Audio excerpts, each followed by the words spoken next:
গত ২৪ ঘন্টায় পদ্মার পানি ১৭ সেন্টিমিটার বেড়ে বিপদসীমার ৭৭ সেন্টিমিটার উপর দিয়ে প্রবাহিত হচ্ছে। পানি বাড়ায় মানিকগঞ্জের পাটুরিয়ার ৪টি ফেরিঘাট নিচু হয়ে গেছে। মেরামত করে যানবাহন পারাপারের উপযোগী করে তুলতে কয়েক ঘন্টা করে বন্ধ রাখতে হচ্ছে ঘাটগুলো।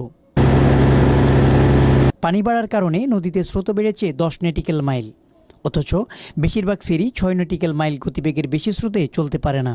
প্রবল স্রোতে চলতে গিয়ে এরই মধ্যে নষ্ট হয়ে গেছে ৯টি ফেরি। এতে ঘাটে তৈরি হয়েছে ৫ কিলোমিটার যানজট।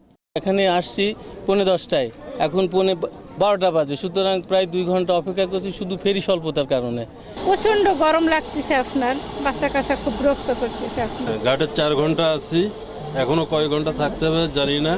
যাত্রীবাহী পরিবহনগুলো আগে পার করায় 2 থেকে 5 দিন ধরে ঘাটে আটকা পড়েছে কয়েকশো পণ্যবাহী ট্রাক। 4 দিনে এসে এখনো সিরিয়াল পাইতে আরও 3 দিন সময় লাগবে। যে পরিস্থিতি, আমাদের দাবি যে এই পরিবহন যেগুলো এই রাস্তা দিয়ে তারা চলে, পরিবহন কিন্তু যমুনাতে যদি যায় তাহলে আমরা কিন্তু এদিক থেকে খুব সুষমভাবে আমরা কিন্তু ফেরি পার হতে পারি। বিআইডব্লিউটিসি নির্বাহী পরিচালক জানান, নষ্ট ফেরিগুলোর মেরামতের যন্ত্রাংশ পেতে সময় লাগায় ফেরি চলাচল স্বাভাবিক হচ্ছে না। দৌলতদিয়া প্রান্তের চ্যানেলের স্রোতের তীব্রতার কারণে স্রোতের যে গতি, জাহাজের গতি প্রায় সমান বা সেটা বেশি হওয়াতে স্বাভাবিক গতি ব্যাহত হয়েছে। এই স্বাভাবিক গতি ব্যাহত হওয়ার কারণে বর্তমানে জাহাজ দুটো বসা। তো আমরা 8টা বাস আর 4টা বা 5টা ট্রাক, যেগুলো কাঁচামাল, এই সিস্টেমে আমরা আপাতত পারাপারের ব্যবস্থা নিয়েছি।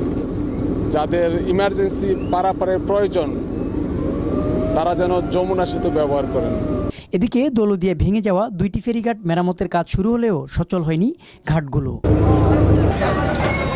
মনিরুল ইসলাম মিহির, ৭১, মানিকগঞ্জ।